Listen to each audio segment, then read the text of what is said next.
There's a scene, it's a telltale scene. It's in the Nam movie about Dick Brown. I forget what it's called. It has Oliver whack job with an apple and a bayonet, taunting tied up prisoners and shooting the one who tries to take a bite. This is Vince Irene writ large in the city of Pittsburgh. His buddy Martin Sheen. Wasn't the Martin Sheen movie.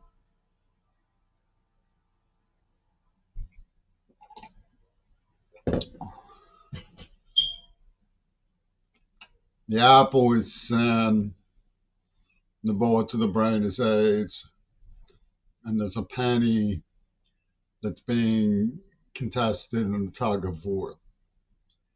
And this is the food fight spectacle of UW dialectical writ large. Now, I know these people personally. I offered to help Africa in my spare time. I offered to learn about and explain the Hunger Project, Buckminster Fuller. When I didn't get people who were interested, I continued to work on it. They were making my private life into a peep show. And this became very conspicuous because of the apple and the bayonet routine that was coming out of the parochial military system that Reagan was descending like a dark cloud on Pittsburgh about wind with. And they lured me to Mount Desert Island. So there you have the supernova. The poor boy was pushed into a tryst on a dare to prove that he was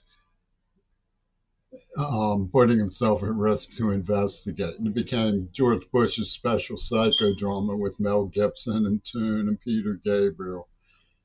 And then they start exterminating Gaza because I wouldn't promise every red cent that I get from Social Security or dishwashing to relief.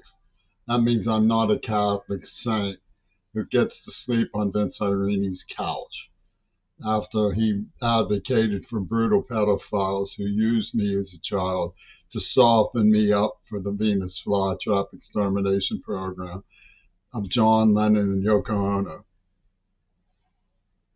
They hadn't blamed me for something that didn't even happen because John Lennon pulled a Houdini. We would have gone to the bottom of what was going on and put a stop to it. What was going on was that Israel had written a Zionist screed, signed Gail Burstyn. And Josh Shapiro and his mates forged my name on this document. And then they invaded Gaza because they want to prove dialect.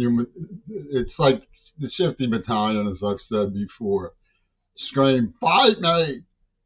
And then they start shooting children and start shrieking, "Are you going to fight me or aren't you going to fight me? Fight me!"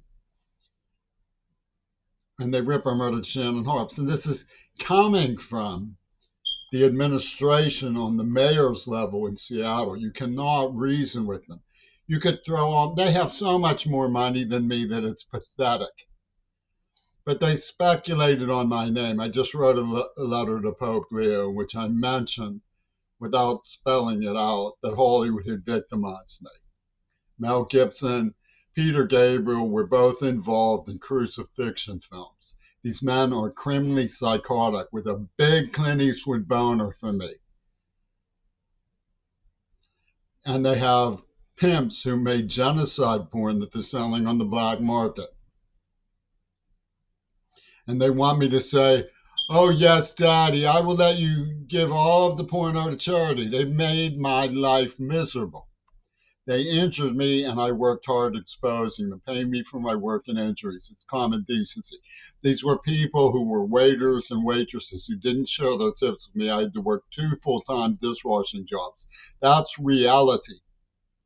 While these people use extortion on me and domestic terror on me. Now, they've evidently speculated big. They have this thing that comes around every year, give big. We speculated big. We want you to promise that you'll give our speculations to us. I was in love and they invaded my privacy.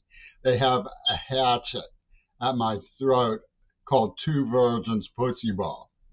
They didn't say, sign off on a virgin, and if you get a virgin, then you will stop ever making love again.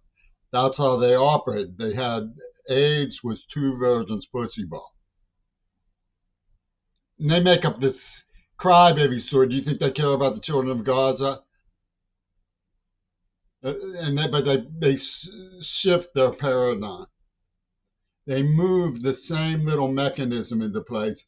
And Vince Irene's saying, well, we'll do the children of Gaza then if you don't promise our pornography genocide divvies. Those just be working man's pornography genocide divvies. You take a working man's pornography divvies, it's not going to sit too well with them. And they go after the children of Gaza to make a Catholic worker out of a queer bait who was born to a humanist. That's not the story they want told. No, son, we don't want to tell a humanist story. We don't believe in Pittsburgh Public Schools. Children are, look at you go Google eyeballed over a 12-year-old girl. That poet girl is perfectly safe with me. Perfectly safe. I'm not a Pittsburgh Public School provincial norm. The people who make her in danger are the people who look for the ones who I love and then start terrorizing me by hitting on them. It's called domestic terror, Dr. Toon. And you should stop practicing it as a representative of the United States of America.